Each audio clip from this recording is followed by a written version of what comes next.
Good day, my future host family. So my name is Mard Fajardo Leo Ligao.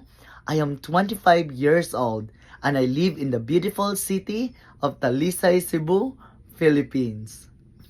I am happy to share it with you that since elementary until up to college, I used to become a student leader in the campus.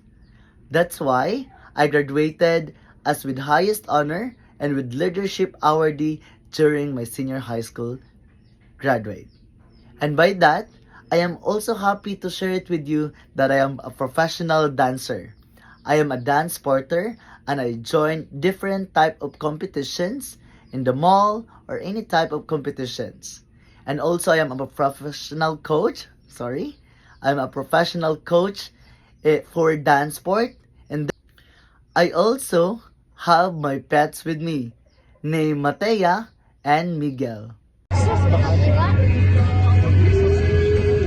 Miggy! I am a type of person who is honest, problem solver, critical thinker, and a leader.